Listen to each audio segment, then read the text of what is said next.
आप बार बार कहते हैं कि मैं इंडिया का इमरान खान, मैं भारत का इमरान हूँ। तो मुझे पाकिस्तान के इमरान खान खट से फ्लैशबैक में आए।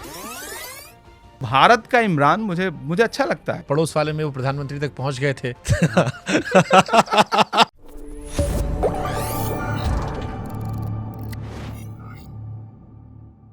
मैंने कहीं सुना आप बार बार कहते हैं कि मैं इंडिया का इमरान खान हूं। ये टाइटल पहली बार मुझे एक चैनल ने दिया। मैं एक प्रोग्राम में गया था तो उन्होंने मेरे प्रोग्राम का जो प्रोग्राम था उसका टाइटल रखा था भारत का इमरान। तो ये भारत का इमरान मुझे अच्छा लगा वो। अलग से कोट किया गया भारत का इमरान, तो मुझे पाकिस्तान के इमरान खान खट से फ्लैशबैक में आए, क्योंकि वो क्रिकेट खेलते थे। मैं क्रिकेट बहुत फॉलो करता हूँ। वो पाकिस्तान के प्रधानमंत्री बने, उनको काफ़ी लोग इंडिया में पसंद करते हैं। अब वो जेल में है, पाकिस्तान सबसे पॉपुलर लीडर होने के बावजूद उनकी अपनी पॉलिटिक्स है। आप कभी इंस्पायर हुए उन इमरान खान से? नहीं, मैं क्रिकेट एक वक्त तक खेलता रहा और वो मेरे एज ग्रुप वाले नहीं थे। फिर भी तो, जैसे लेकिन मेरे no कौन से doubt- क्या बात कर रहा है? लेकिन नो डाउट अच्छे प्लेयर थे, इसमें कोई दो राय नहीं। और इंडिया काफी आना पर्सनालिटी जाना- बहुत उनकी मतलब लुभाने वाली है किसी को भी।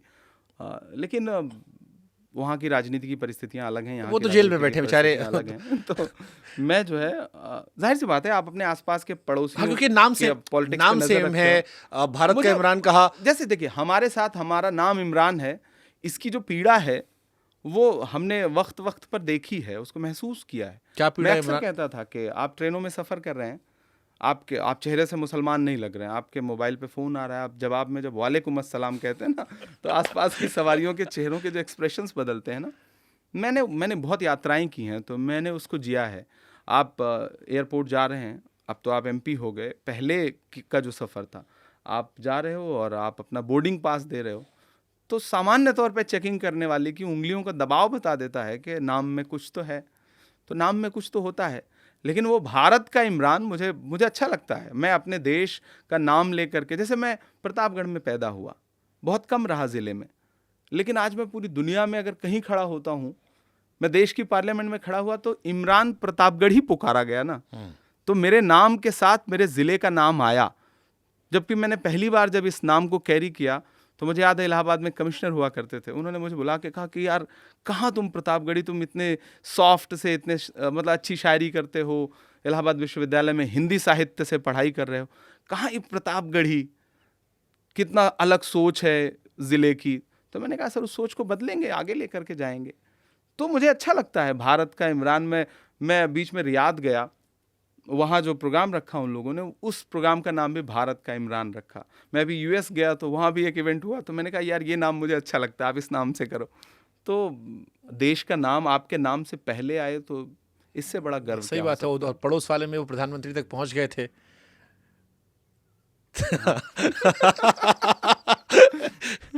तो महत्वाकांक्षाओं का बाजार खत्म कैसे हो जाए? नहीं, ये महत्वाकांक्षा से ज्यादा ये जज्बात हैं जो एक अलग तरह। मेरी एक नज्म है, उसका एक शेर है कि सोचता हूँ तो मेरी आंख छलक जाती है, मुल्क से रूह का रिश्ता बड़ा जज्बाती है। सोचता हूँ तो मेरी आंख छलक जाती है, मुल्क से रूह का रिश्ता बड़ा जज्बाती है। मेरे आका ने मदीने में कहा था ये कभी, हिंद की सिमत से एक ठंडी हवा आती है। ये रेफरेंस है। तो हमसे तो सबूत मांगे जाते हैं ना, हमें तो इनबॉक्स में हर चौथे दिन कोई ना कोई सबूत मांगता हुआ दिखता है। ये क्यों होता है? चलो मैं इस पे मतलब बहुत ही बोल्ड तरीके से पूछ लेता हूँ मैं। ये एक सांप्रदायिकता जो भरी गई है जहनों में, उसका इम्पैक्ट है। जैसे मैं सोशल मीडिया कमेंट सेक्शन पढ़ता हूँ, या कई बार मैंने कई सारे मुस्लिम नेताओं में जो बच्चे गए सवाल पूछने के लिए, तो उन्होंने एक कॉमन सवाल पूछा कि हर बार आतंकवादी मुसलमान क्यों होता है? या आपने अभी कहा कि दबा दिया था, एक्स्ट्रा दबाया था, नाम में वजन होता है। ये क्यों आपको लगता है? ऐसा क्यों हो? ये परसेप्शन क्यों कितने बनाई? बड़े पैमाने पर लोगों को आतंकवादी बनाया गया, ठप्पा लगाया गया। इस रिसर्च पे अगर कभी कोई मीडिया हाउस काम करे ना, तो आपकी आंखें भर आएंगी। ऐसे ऐसे लोग हैं, 17 साल बाद बाइज्जत बरी, 23 साल बाद बाइज्जत बरी, 12 साल बाद बाइज्जत बरी।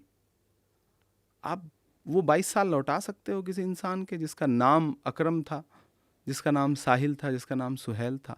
वो 17 साल लौटा सकते हो किसी के?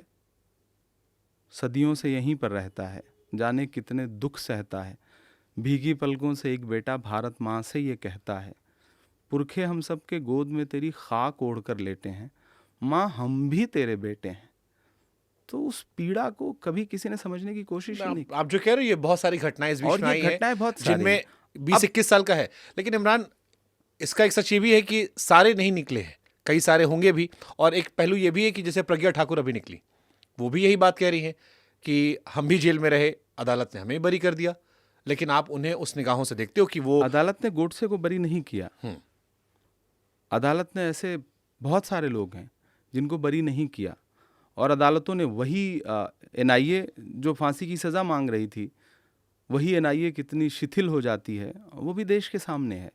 इस पूरे एपिसोड में अगर आप जाएंगे तो अदालतें, बट आखिर में तो लोगों को अदालत का फैसला याद रहेगा ना। हाँ जैसे नहीं, आपने कहा सब कि स्वीकार- 21 साल बाद बरी हो सब गए, स्वीकार कर ऐसे रहे वो हैं। कह रहे हैं कि पूरा शरीर तोड़ दिया। सब स्वीकार कर रहे हैं, लेकिन कई मामलों में अदालत से बरी हुए लोग, हाई कोर्ट से बरी हुए सरकारें तुरंत सुप्रीम कोर्ट चली गईं।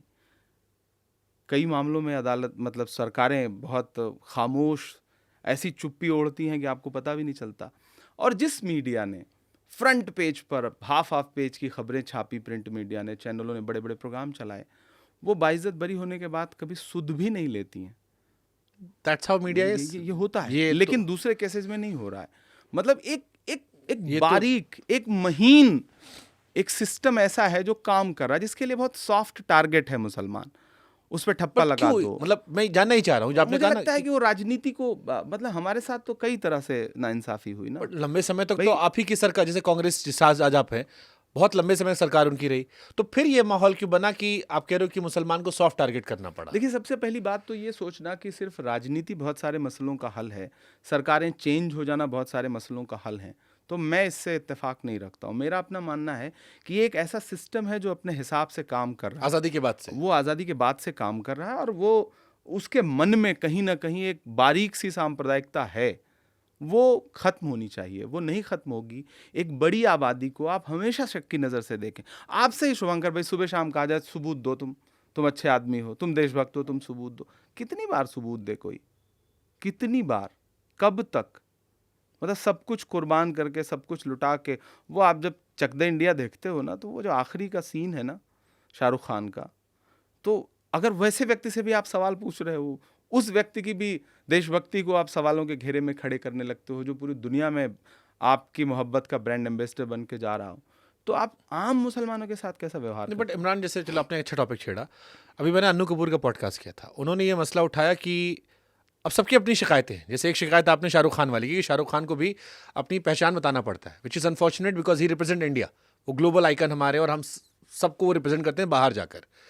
बट वो कहते हैं कि उसी बॉलीवुड में वो नेगी साहब का किरदार था, जिसे बाद में कबीर खान बना दिया गया।